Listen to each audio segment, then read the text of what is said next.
We are having a few difficulties here. Give us a few seconds and we will get this underway and working well. You can come down. I'm muted.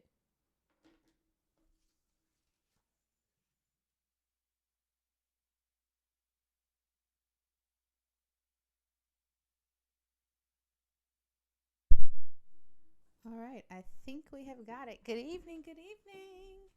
It is our fourth episode of Libby Says, and I am your host here, Olivia Atley, or Libby. Welcome to the show. Um, I was off last week. I had to take a little break.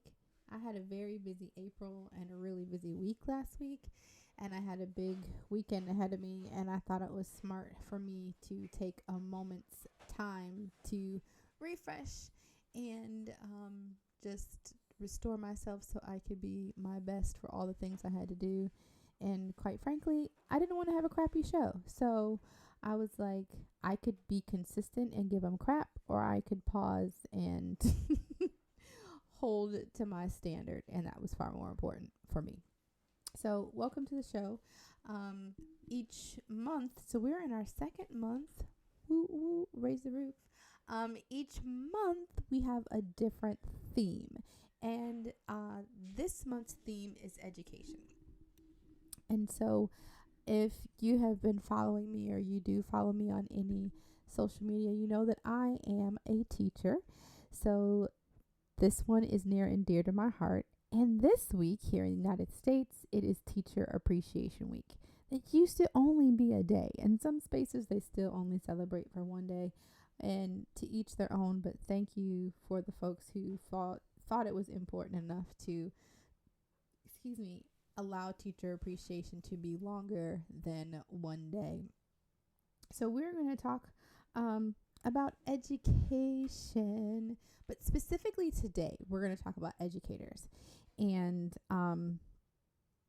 for me, the topic of education is definitely important because I am an educator, as well as I grew up in a family. I was raised, and I shouldn't say grew up because I'm still a part of the family.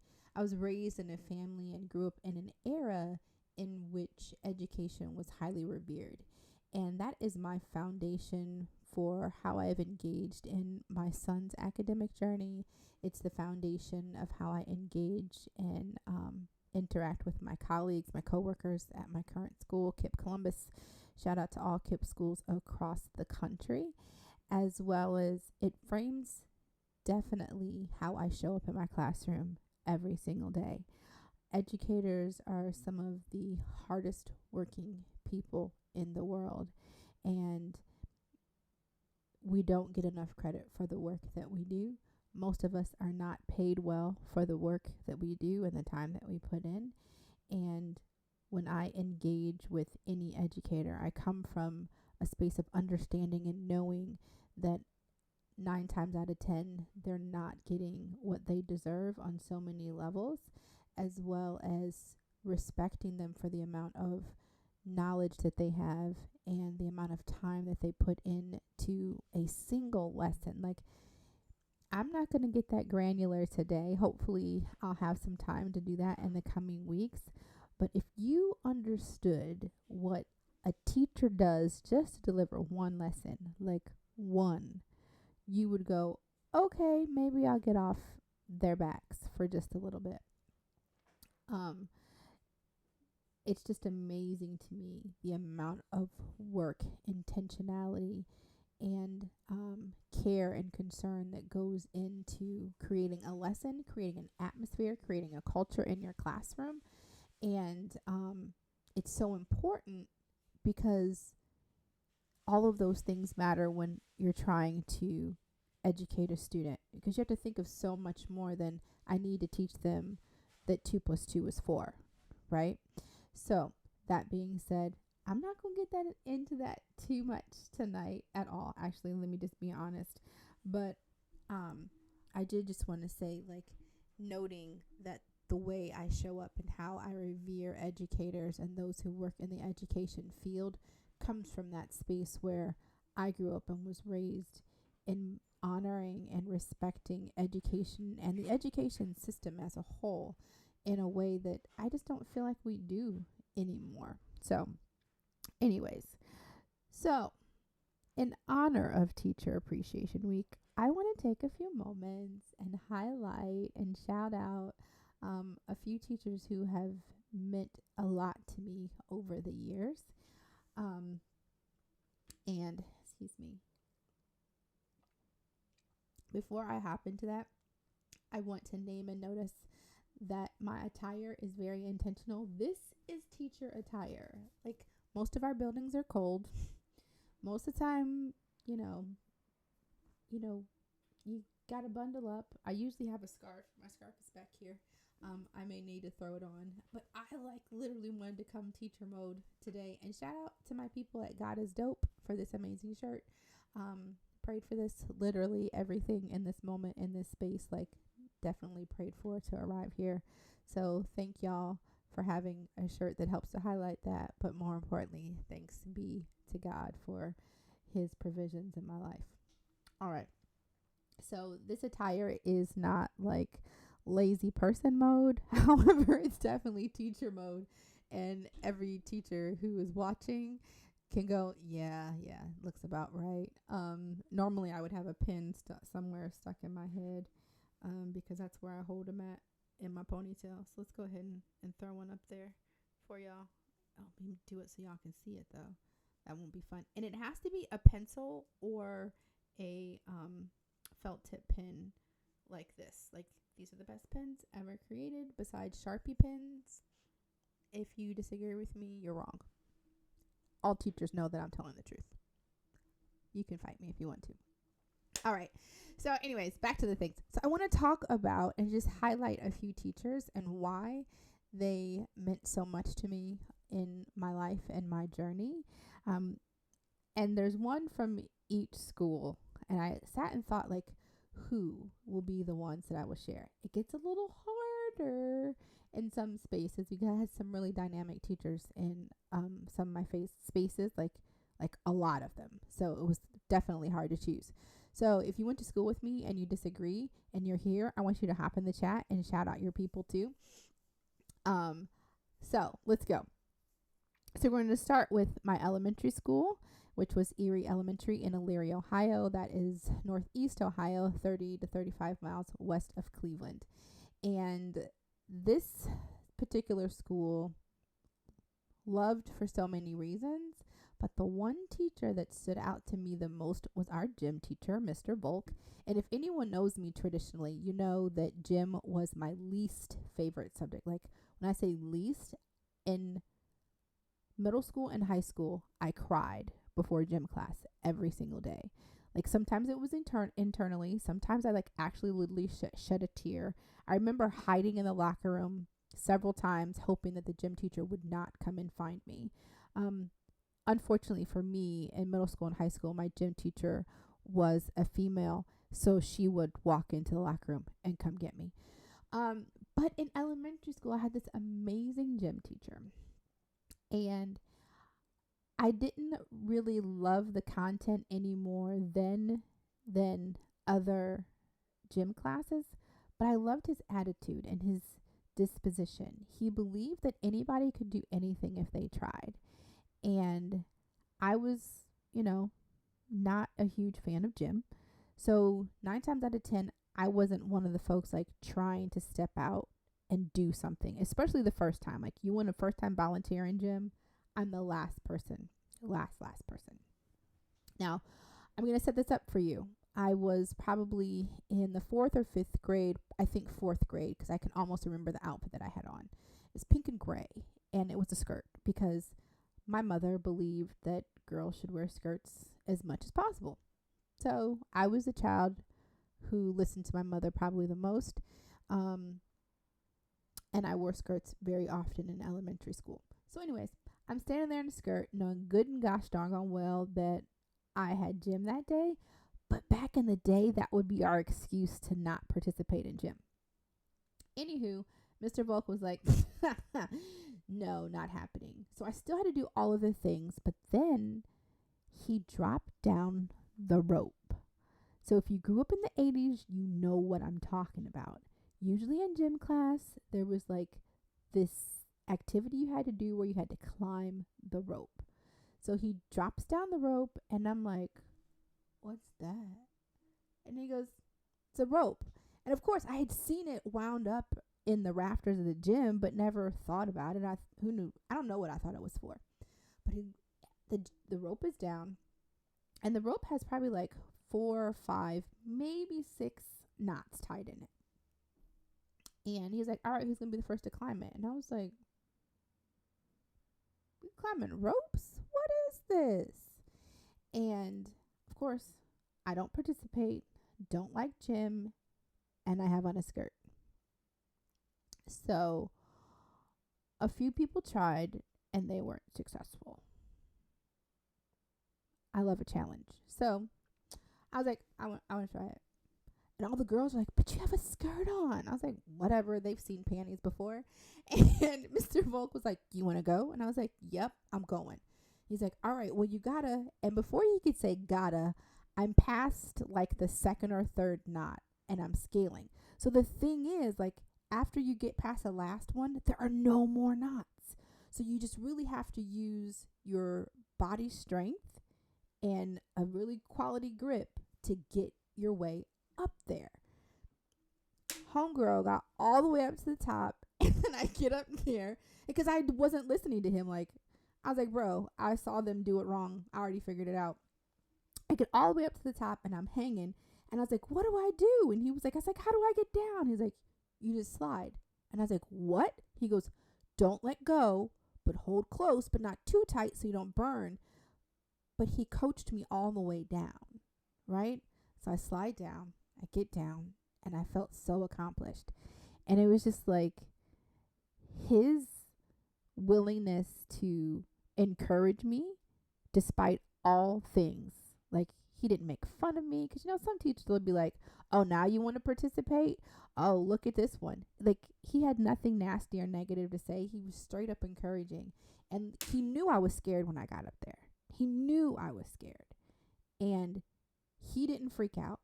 He made sure that my classmates were calm and cool, and I was able to get down safely. And I didn't burn anything. I didn't have any rope burns, hands, legs, nothing. And I just will never forget him for that moment.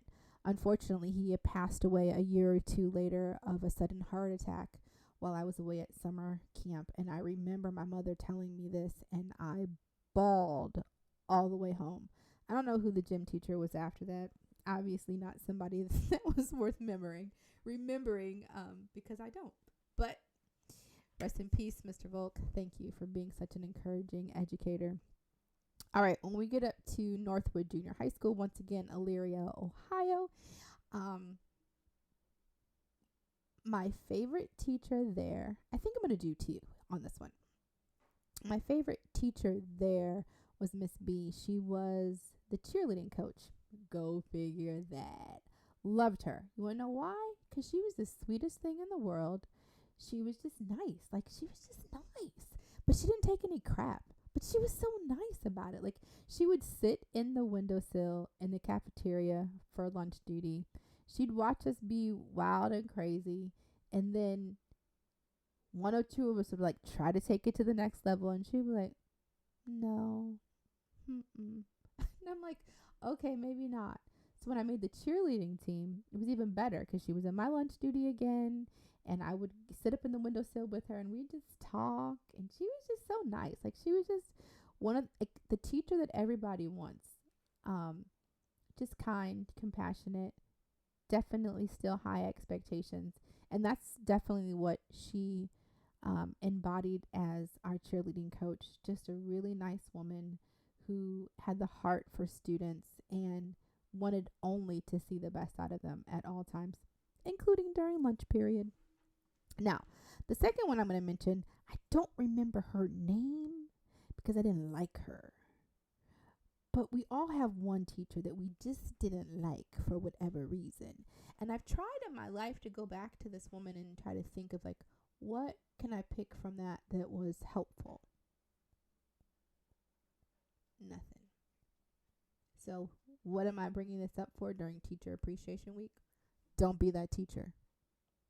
Every moment of every single day that you are working with your students, seek to be a kind-hearted, compassionate bucket of wisdom, right? They may not like what you say, but at some point they're going to respect it and understand it if it's rooted in those things. This woman was not rooted in those things. Her whole point was, how am I going to prove this little girl wrong? Shortest story, I'm pretty slick with math, and we were doing long division. I trained myself to be able to do it in my brain. So like imagine 55,296 divided by 14. Get your math on. No calculator. We weren't allowed to use calculators in our house. And you weren't allowed to use calculators on these assignments. I turned in my work. She told me I'm getting a 0 because I cheated. And I was like, how did I cheat? And she was like, because you didn't show your work. And I was like, oh, I did it in my head. She's like, there's no way you could have done it in your head. Oh, for real? Like, I can show you right now. Oh, you're not going to show me. I'm calling your mother. Well, listen, she made a mistake because Mona tromped right in there. She was like, all right. And she was, oh, I wanted to talk to you. My mom was like, no. My mom has paper and pen with her ready to go. She was like, here, do this problem for me. I was like, oh, yes, ma'am. I do the problem. She looks at the teacher. She goes, now, what were you about to say? Ooh, it was raggedy. But don't be that teacher. Don't be that teacher. Don't be the teacher that doesn't listen to your students. Ugh, we'll talk about that another week. I want to keep this positive. Great. All right, moving on to Southview High School in Lorain, Ohio. Lorain and Elyria sit right next to each other, still Northeast Ohio. My mom thought it was a cool idea to move cities when I went to high school, but what else? So, good old Southview High School. I have 2 teachers to name, Miss Harazal and Mr. Collar. Miss Harazal was the vocal music and electronic music teacher. I had her for all 4 years for choir. And I also took electronic music and recording music with her. She's super dope. She was like the coolest, chillest teacher in the whole wide world. Let me tell you what. You ain't hitting that note, she's going to let you know. She's going to coach you on making it better. But like, she just had this ability to bring out the best in our creativity at every single moment. She also really encouraged us because, like, at the core of her work, all it is not all it is, but it's all about creativity and innovation. And she encouraged us to try crazy shit all the time. Like, she would get so hyped, like, we'd be in there playing around in the recording studio. She's like, ooh, what was that? Do that part again. And we'd play it again or do it again. And she'd be like, yeah, more of that. Like, she's like, just play with that for a while. Like, it was just an amazing space. It was like this beautiful incubator of, like, musical creativity that most young people do not get to experience. And you know, some people be like, well, she really didn't. She did a whole lot. Like, you can't tell me any different about Miss Harazal. Unfortunately, I think it was our senior year? I think maybe it was the end of our junior year. She was injured pretty badly and had this terrible pinched nerve due to her injury. And she was away from us for a good period of time and came back. And I think she may have retired maybe about 10 or 12 years ago from teaching. I still keep in touch with her. She's just a beautiful spirit, and I just will never forget her for encouraging us to be creative and encouraging us to take risks. A lot of teachers get afraid to do that. Like, no, let them take a risk. They're not going to die. Yeah? Give them the space to learn and explore, and you'd be surprised what they'll come back with. So I would just never forget her for that. And then we have Mr. Collar. He was our band and orchestra director. Amazing soul. Strict as fuck. Like, when I say strict, let me tell you how strict this man was. When it came down for band camp, So marching band, we had band camp all of August before football season started. And my mom was getting married to my second dad in August. Okay? And it's my sophomore year, so I've already experienced band camp and marching season with this wonderful man. I was so scared when my mom told me the wedding date. I was like, so I have band camp? And she was, okay, and? I was like, no, Mom. Like, I don't know what we're going to do, but I don't know if I'm going to make it. She was like, what do you mean you don't know if you're going to make it? It's my wedding. And I was like, but, like, you can't miss band camp. I literally called my sister. My middle sister, Octavia, was in marching band when she was in high school. And I was like, she'll understand. Like, help Mom understand or help us figure out, like, what we're going to do. So my sister was like, yo, Mom, you're going to have to talk to the band director so she doesn't get in trouble, because she's either going to have to, like, run or she's going to do something crazy because she's missing band camp. You just don't miss band camp. Mom was like, is it that serious? And I'm like, how can you not know it's that serious? You had 2 kids doing it. And she was like, okay, fine. But as strict as he was, he, like, once again drew the creativity out of me, helped me bump out of my shell as a musician. So I played the flute. Prior to that, I also played piano and French horn. But I really wanted to play the piccolo. But you had to audition to play piccolo. Like, you can't just pick it up and decide you're going to play piccolo. Whoo! I was nervous. I was like, I ain't doing it. And so he must have heard that I was thinking about it. And I was walking past his office, and he was like, Olivia, I need you to come here for a second. I was like, all right. He was like, you need to go grab the piccolo out of the storage closet, take it home and practice so you're ready for your audition. I was like, what do you mean? I didn't say, yes, sir. All right. Needless to say, I played piccolo for 3 years, and I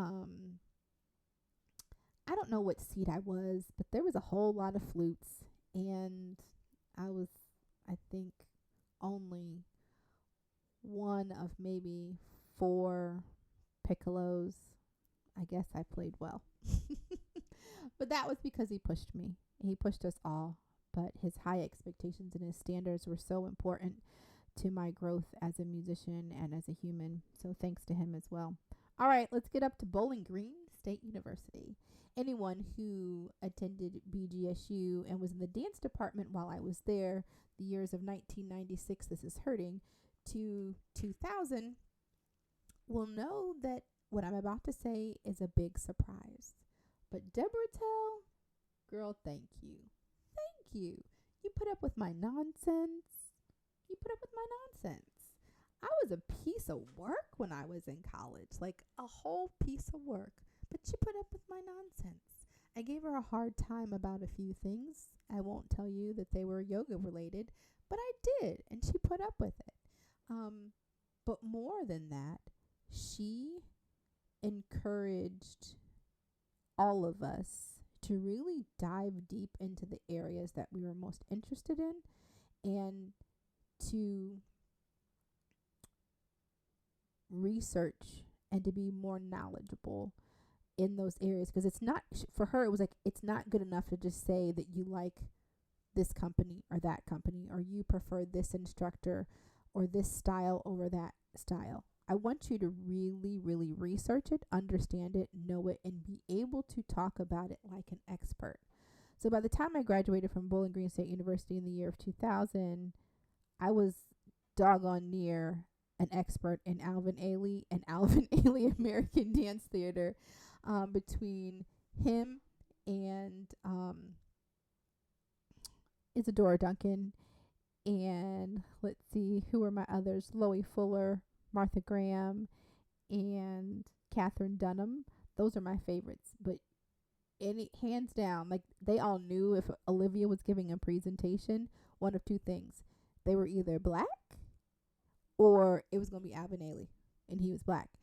But I just felt it was my duty and my responsibility to pay homage to his lineage by sharing something about him as much as I possibly could, because most of them in the department at the same time as me did not know about Alvin Ailey. So kudos to Deborah for putting up with my shit. And encouraging me to really know what I know, right? It's like I said, it's one thing to say, oh, you like Alvin Ailey's an amazing dance company. Well, why? Why? You should be able to say why. And here's the other thing. Despite the crap that I gave her, she respected me as a student, a human, and a future educator. So Deborah Tell put me on. When I say put me on, sis put me on. She's the person who got me my first coaching jobs. I used to coach cheerleading at Bowling Green High School and dance team at Bowling Green Junior High School. She also put me on and got me my first gig as a private instructor. That's how you treat your students. That's how you treat your students. All right, so beyond Bowling Green State University, I attended The Ohio State University, and there, two of my favorite people, Dave Covey and B.B. Miller. If you know B.B. Miller, you fully understand why B.B. Miller is the freaking truth. Like, just to be in her presence is enough. But her tenacity, her creativity, and her desire to train and tutelage other dancers and dance researchers is so pure. And literally, every time I see her face, I'm like, I just want to sit in a room with her and watch her guide and teach and choreograph and move. She's so amazing and dynamic. Love her. And then Dave Covey, he encouraged me and believed in me when no one else did. When I mean no one, like no one. I was there for 3 years, and he was the only person who believed in me the way he did from the very beginning. Other folks started to jump on the bandwagon eventually, but he was my day one, and I will never forget him for that. I was pregnant when I entered into the department. By the time I delivered my son, it was time for me to be working on a particular project, and I didn't have a babysitter, and he was like, bring him. I hold babies. I was like, what? He goes, I'll hold him. And literally, that's what he did. He rocked my son for 3 hours while I managed the show, and that's just how you love. That's how you love your students. So, all right, last 3. So, I am a yoga instructor, and I've been taking classes and trainings for several years now. And my top 3, all at Yoga on High, Michelle Vinbury, Jasmine Grace, and Linda Oceans. Love y'all to life for the breadth of knowledge that you share with such peace, energy, and integrity for the work. Thank y'all. I don't think I could say thank you enough for all that you have done. Just checking the chat to see who's here and whatnot. All right. So now that I've blabbed my mouth about all of the teachers that I love and who've been so amazing to me, let's talk about what teachers do. And it's interesting to me how many folks don't think that teachers need any special recognition or an intentional appreciation for their work. Once again, if you disagree with me, you're wrong, because those folks clearly don't know what teachers do on a daily basis, right? Like the amount of effort and work that we put in. Many of us work overtime and don't get paid for the overtime. And the truth is, like, if we work away from home, you spend more time at work than you do at home. Correct? Correct. So that being said, just think of it like we're spending all of this time at work with your kids. With your kids. And we're taking care of them in so many different ways. And the amount of energy that goes into what we need to do is like unparalleled. It's like when you think of it, a teacher's day is like filled with constant activity. And I'm so sorry, my allergies are starting to whoop my behind. You've got room prep to start your day and end your day. Like multitasking and juggling all of them in a day on top of teaching, right? I have emails. I'm a colleague, so I have coworkers who need things from me. I'm a subordinate. My boss needs things from me. My students need things from me. Parents are still trying to reach out and connect with me in the middle of the day while I'm teaching yo kids. Don't forget we have to teach, and we have meetings, and heaven forbid if there's an extracurricular program that you don't have to attend. Um, and of course, if you are a coach, you definitely do choose to be a part of that. But we forget that that's additional time that we are investing into our school's culture, community, and our students. Um, it's funny because, we all talk about the different hats that we wear. And I'm not saying that a teacher's role is any more hectic than somebody else's job, because I'm sure there's somebody whose job is like a brain surgeon. I don't want to be a brain surgeon. You got it, bro, sis. That's all you.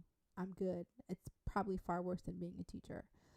But in a day, in an 8-hour work day, I'm a teacher, I'm a counselor, I'm a moderator, I'm a nurse, I'm a lunch lady. I'm a subordinate, I'm a coworker, like all just in 8 hours. At least when I get home, I get to take off that teacher hat. And at home, I'm like mom and mate, right? Dog mom too. But it's a lot in a day. And I think that people think it's easy and just don't realize how much we do. And if I start to think of just for me today, what that looked like, it was exhausting if I think about it. I start to go, whew, I did all that. So just listen, this is one typical day. Arriving at work, supposed to be 15 minutes before a meeting. We have a staff meeting. From the staff meeting, we go on to 15-minute lull before students are allowed in the building. And from that moment, you're on duty, right? You're on stage. Showtime. So at my school, it's 8:45 until 9 o'clock when advisory starts and the late bell rings. From 9 to 9:30, I'm engaging with my advisees, helping them get any missed assignments taken care of, checking their grades, communicating information for the day, schedules, shifts, testing agendas, etc., etc. Now, I'm going to tell you what my day looks like, because it gets wild. So, that's supposed to go until 9:27. I have a co-teacher in there with me, but I have to leave because my next class starts at 9:30, and I still need the time to get to my classroom before, because yes, that's not happening in my classroom. I need to get to my classroom before my class starts, because it's required of me to be standing at the threshold of my door before they come there, when they're coming in, I should say. So I leave there, hustle across the building, usually through the courtyard if it's nice and warm, get to my class, flick on the lights, turn on the music, because they like music, and I'm ready to greet my students. I teach, so on Tuesdays and Thursdays, I only have 2 classes. But on Monday, Wednesdays, I have 4. So I teach my class. But during my class, let's think about the things. I've got to teach, answer questions, grade assignments as they're being turned in. If they're using their computers, monitor what they're doing on their computers. Don't forget attendance. Don't forget kickboard. Don't forget, oh my God, a mom now is calling me or texting me. Wait for it. 10 kids need to use the bathroom. Oh no, now I need to pee too because I just drank all of my water and my coffee. That's just one class. And then it happens again. Thankfully, on Tuesdays and Thursdays, like I said, I only have 2 classes. So today, after my first class, I had a break. But I don't get a whole break. You want to know why? Because that's when I have my O3 with my supervisor, my coach.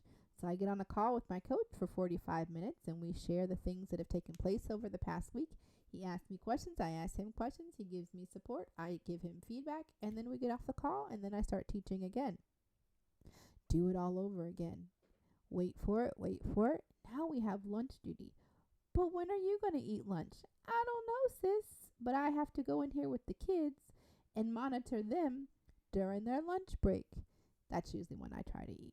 So it's kind of like when you're a first-time parent and they tell you to sleep when the baby sleeps. It's the same thing. Eat when the kids eat. So I usually have to run and heat up my lunch and then make my way to go to my duty. But there's usually not enough time to heat up my lunch. So these past couple of weeks, I've been doing cold lunches, which are fine because I love salads.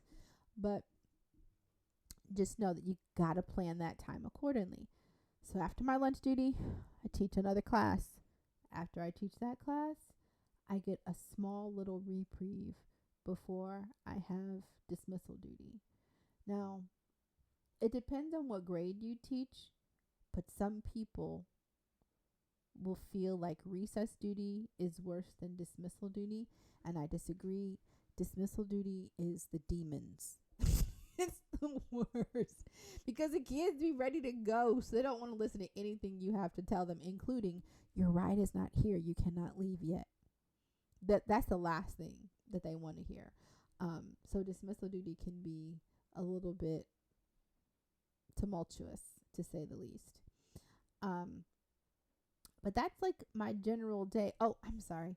Whew. And then at least 2 days a week after dismissal, I have meetings. Either it's a grade team meeting, or it's my department meeting, or potentially another committee that I sit on is excellence in equity. So that's 3 additional meetings beyond class time that I have to engage in. So the question always is like, how do you survive? How do you man through the day and still have time for yourself? And there's a lot of teachers who strongly believe that overtime is inevitable, and I strongly disagree. Like when I say I strongly disagree, I strongly disagree.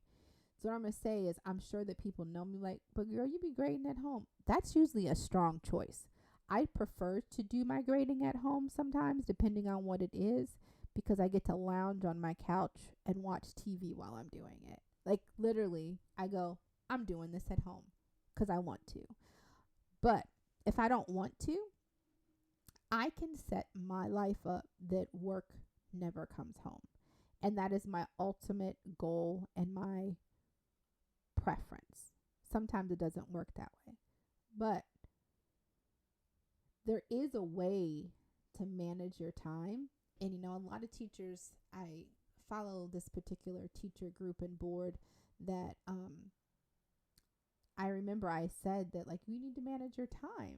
That'll help you, you know, have more free time and personal time, and you won't be taking work home, so you have a quality work-life balance. And I had people's ready to, like, come from my whole life because I was saying, like, no, you really just need to manage your time better, because it's true. So I've been teaching at KIPP Columbus this is year 4 for me. I'm rounding out year 4 in a couple of weeks. And my first year was tough because I didn't manage my time that well. But my second year, I remember listening to one of my colleagues, Sam Caudill, who was telling me, like, so my thing was always like copies. Like, how am I going to get my copies done? I could never figure out. Like, in that building, we had 3 copy rooms, and I still could never get them done because there were so many people trying to use the copier. Um, and I was like, I've got to figure this out. And so I walked in one day into the copy room, and Sam was standing there. And I was like, she's like, oh, you need to make copies. She's like, you're not going to be able to do it right now. And I was like, what do you mean I'm not going to be able to do it right now? She goes, this is my copy time. You'll have to wait. What do you mean it's your copy time? Like, y'all got a schedule? She goes, I do have a schedule. Oh, I like you. Tell me more. And she was like, well, I make copies on, we'll just say Wednesday. She's like, I make copies on Wednesday for next week. I was like, oh, girl, you're brilliant. Tell me more. And she was like, I like have certain tasks that have happened on certain days. And it clicked. I was like, but that's how you do your life, Olivia. Like, that's not any different from anything else. Why aren't you applying this to work? I had never thought of it. I was so glad that she told me no. That was the first time being told no was like, oh, that makes sense. And I'm going to tell you, I think I stood there and just watched her because I was in awe. And she was like, yeah, and everybody knows this is my copy time. So no one ever comes in here and I don't have to worry about being disturbed or, having to tell somebody no and having that uncomfortable conversation. I was like, oh, this is brilliant. So that's what I did. I began to, so my own personal life, I have compartmentalized and my days categorized by like when I'm going to do what. If you were around 2 shows ago, you heard my personal and self-care practices and how regimented that is. My life schedule is the same exact way. So, like for example, there are certain days that I do crafting, certain days that I watch TV, usually Thursdays because Sean DeVille, and certain days that are for shopping. I used to have a special day that was just scheduled for time for myself and my son. He don't like me so much anymore, so that's what happens when you have a young adult child. They go through a phase where they hate you. So that being said, I pull out my planner when she gives me this suggestion, and I'm like, oh, I'm about to rock this out. So I basically created like 5 different categories of the tasks that I need to complete at work, and then I give them a special day. So my categories, we have administrative, so that's anything like copying, filing, and entering grades. Communication, phone calls and emails. Teaching, so lessons and the actual teaching, because you need to know when that happens on your calendar. You'd be surprised how many people don't. Anything that's extracurricular, so whether it's a music program, an enrichment program, maybe if you're a coach, so sporting events, or even if you just want to attend sporting events to support your students, labeling, having a category for that. And the last 2 are my favorites, student and staff love. So I do this thing where I go around and leave notes for my students on their desks in the morning and during lunch. So when they come to the class, there's a little note for them. And then I do the same for the staff. And the last one is atmosphere, like room atmosphere. And that includes anything from like cleaning, beautifying your space, because it's fun. So what I do is I pick a day for each one. Now, some things need to last for 2 days or carry a little bit extra weight and room. So like when you think of like extracurricular, you just need to tell yourself, how much am I going to do? So I'm a cheerleading coach, and I have had a very strict and concise, I should say, I've had a very concise practice schedule since I started coaching. Tuesdays and Thursdays, 4 to 6:30. It's after school. It gives families enough time to get off work and pick up their children. 2 practices. They asked me, can we have extra? No. Because this is my personal time. No. Sorry. Love you, but no. And then on top of that, I offer myself one more activity each month, that if something's happening that I'll attend. Okay. So For administrative, I pick a day to do copying and filing. I pick a day for grading. I'll tell you what my days are in a second. Calls and emails. I pick a time because that needs to be done pretty much every single day. My lessons. I do my lesson plans on a specific day. We already talked about extracurricular. Student and staff is every single day with a rotation situation, and then room atmosphere. So let's talk about it.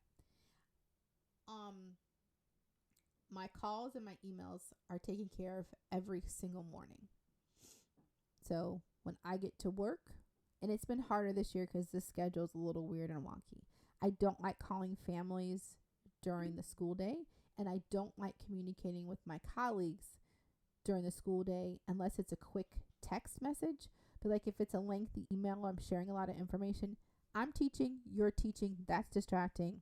I don't want that happening during actual instruction time.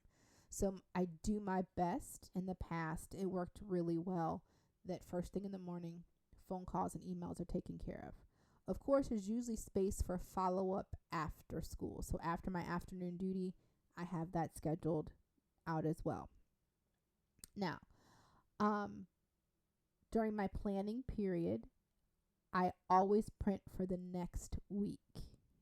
And to start the school year, I try to get 2 weeks ahead of time. That means your lesson plans have to be done ahead of time as well. It's a whole other bag of worms. So I do copying and filing on Tuesdays. I enter grades on Fridays. It's the end of the week. It's Friday. It's Friday. It's the best day of the... Y'all know that song. Anyways, so entering grades happens on Fridays. Now, my lesson plans are due on Wednesdays. I'm a low-key procrastinator, so I do them on Tuesdays for the week before. I used to do this thing where I did one lesson a day for each week, but with the way our schedules are set up now because of the pandemic, I pretty much only have 2 lessons a week versus 5 lessons a week. So that being said, I've had a lighter load and it's easy for me to get those done. But once again, they happen on Tuesdays the week that's coming up. So it's not, so then I can do my copies, right? Of course, lessons, we deliver them when they happen, when your classes are. So my student and staff love, this is my favorite. So in the mornings after I have done, made my phone calls and my emails, I try to get that done before staff meeting. I used to go into work like a half hour, 45 minutes early. I don't do that anymore. Not because I feel any type of way, but I used to take my son to school. So, or to the bus stop. So I was already up and out. So I would be at work early. I don't get there that early.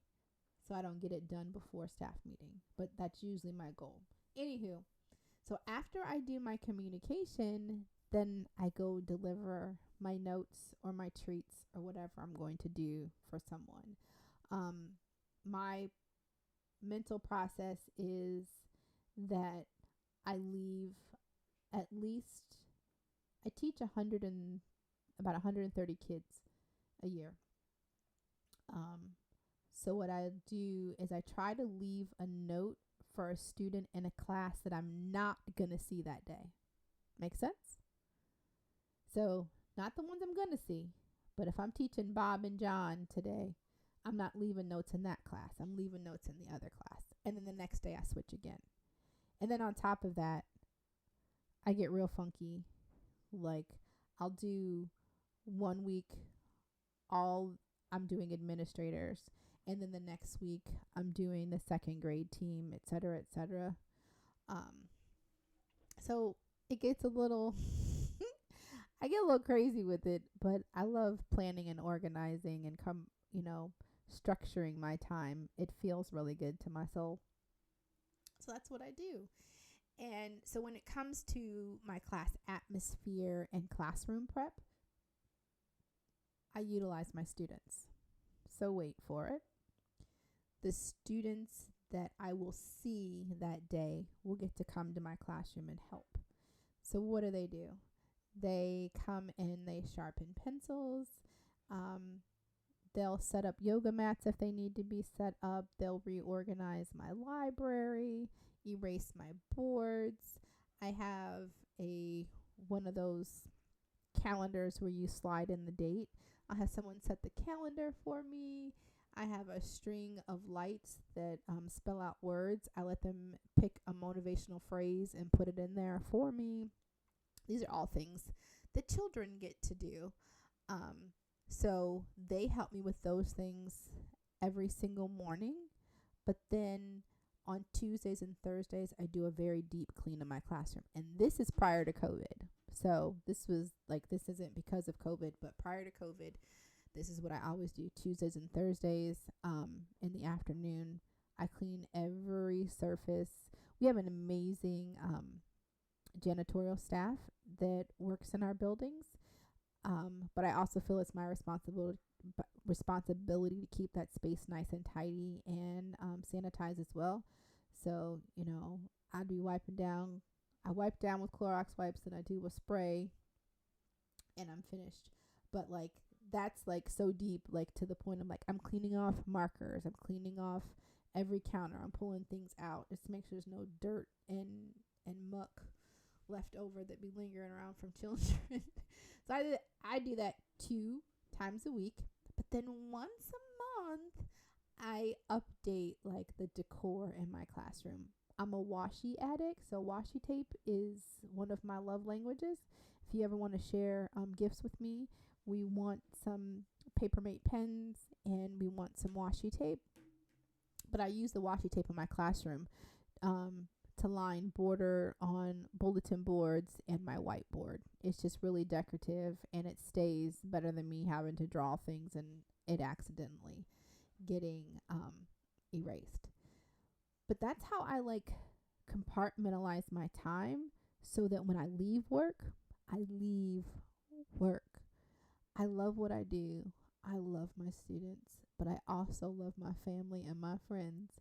And the last thing that I want to do when I come home most of the time is think about work.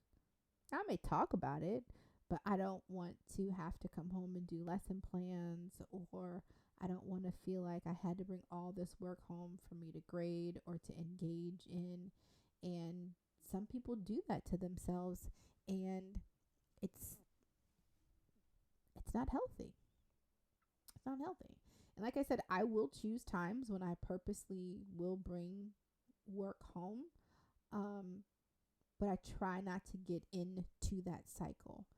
And what I will find is when I am ending up either at work late or working at home, like school work at home, that means I'm not following my plan at all.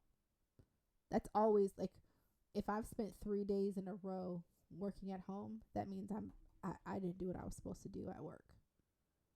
And that can happen, but I will go back to the self-care practices. We have to create boundaries.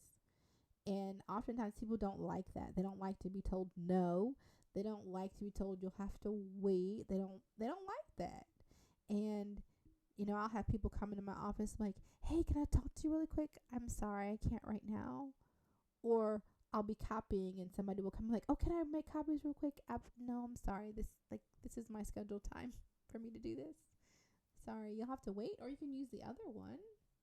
I don't know what to tell you. I just want to interrupt real quick. No, can't do that either.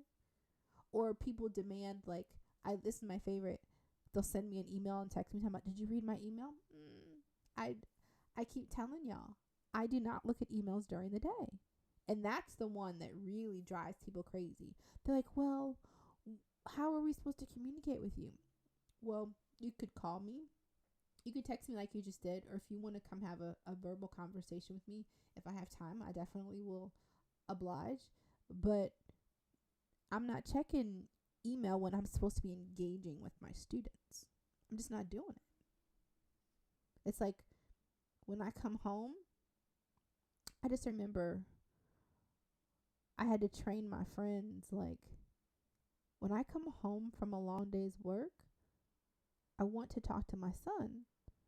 So if you call me when I'm on my way home, just know when I get home, I'm getting off the phone so I can talk to my son. I want to be fully present. So when I am with my students, I want to be fully present, not checking emails. And I did that today. I was so mad at myself. I heard the dings on my email and I thought it might have been something important. It was something annoying and I couldn't let it go. And I was so upset that I had checked my email and I was struggling to like not engage. But what this person had emailed me was so upsetting that like I just couldn't keep my brain focused on my students the way I wanted to. And I was like, and this is why we don't check our email during the work day, because someone is bound and determined to try to disturb your life and mix up your mix.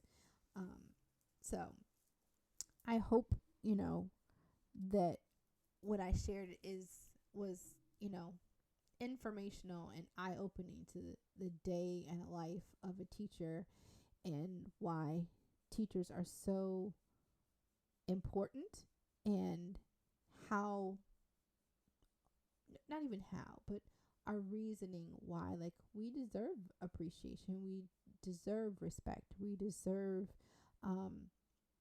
for you all, whether it's another educator, a parent, a guardian, random community member, to pause a little bit before you're ready to be critical of what we do or what we say. Because most of us, like, that level of detail is just what I do to prepare for a class. But when I'm ready to teach a class, there's that infused into my lessons, because it's important that my students get the most out of their time with me, that I'm able to give them as much as I have been given. And too often these days, people don't respect our work because they think it's so easy. It's no big deal. I had a student ask me, I think last week, why did you want to be a teacher? And then someone says, wouldn't you have rathered to, I don't know what they said, something on the lines of like, have a real job. And I was like, what do you think this job is? This is real. Like, this is real as it gets. And they're like, well, I mean, you don't feel like you could have done more with your life? And that, it not like hurt my feelings, but it was just so disappointing to hear a young person think of the work of an educator like it was less than. I definitely come from the school of thought that there is no minimal job, that what I do is just as important as what the custodians do, and what the custodians do is just as important as what our CEO does. And, I just told him, I said, I don't think of it as a less than. I think of it as another opportunity to share with so many people. Because if I just think over the past 4 years, teaching 130 students, plus my cheerleaders who were not my students. So I'll let y'all do the math if somebody wants to get bold and put it in the chat. But 130 students over 4 years, plus 10 cheerleaders a year. This year we had 16. Wait for it. Plus for 2 years an additional 40 students. That's some great impact. And I don't know that I would have this level of impact and influence if I were in any other industry. Not in this way.